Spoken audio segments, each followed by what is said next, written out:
L'Institut supérieur de formation en éducation spécialisée, ISFES-LV de Cotonou, vient de gagner de nouveaux livres et guides d'apprentissage pour éducateurs spécialisés grâce à l'un de ses partenaires venus du Canada. Madame Chantal Bernier justifie ici ce geste et invite les uns et les autres à aller à la découverte de l'éducation spécialisée à travers l'ISFES.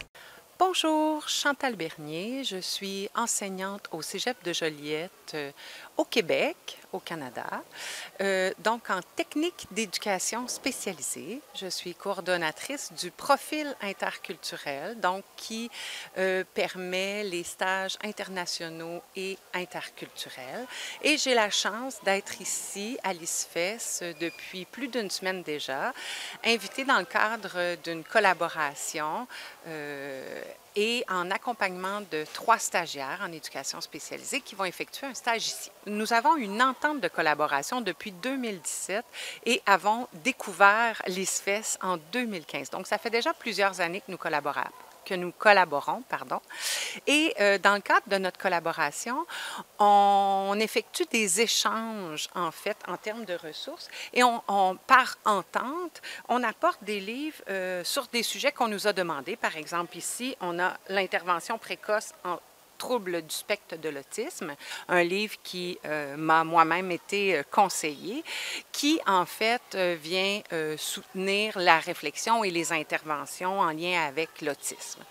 Ensuite, nous apportons aussi des fascicules sur des sujets de formation pertinents, dont déterminer, rédiger des objectifs professionnels, le dossier clinique, les notions de groupe et le travail d'équipe. Donc, ce sont des fascicules qui peuvent servir à la fois aux enseignants et aux étudiants de l'ISFES dans la formation d'éducateurs spécialisés.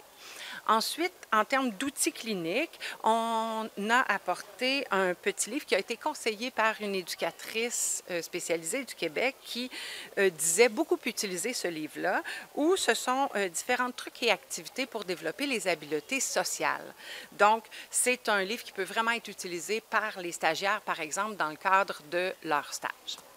Et finalement, ce livre-là, en fait, a été apporté par les années passées. C'est pour vous donner un exemple d'un livre que j'utilise d'ailleurs aujourd'hui dans la communication que j'effectue sur l'éducation spécialisée. Et c'est un livre qui a été écrit par une collègue à moi, Daphné Rebecca Arbour, qui traite en fait de la fonction de l'éducateur spécialisé.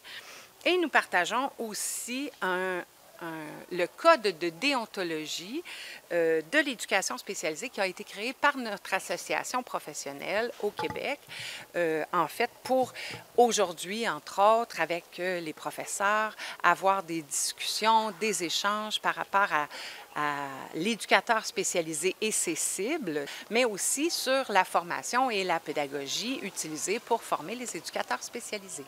Pour moi, l'éducation spécialisée est une passion. C'est le tout premier métier que j'ai appris toute jeune. J'ai débuté en éducation spécialisée à 17 ans et tout de suite, le principe d'aider l'humain, qui soit-il, peu importe son âge et les défis auxquels il est confronté, est pour moi un métier des plus humains, des plus valorisants et qui nous permet tellement d'apprendre et de grandir que je le qualifie du plus beau métier du monde.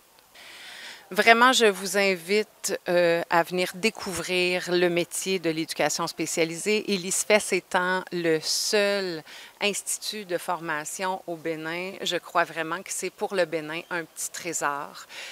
Au Québec, nous avons 12 établissements de formation en éducation spécialisée et ces établissements, en fait, ne répondent pas à la demande tellement les besoins pour l'humanité, en fait, sont importants en termes de soutien en éducation spécialisée. Alors, je vous invite vraiment à venir découvrir ce superbe métier.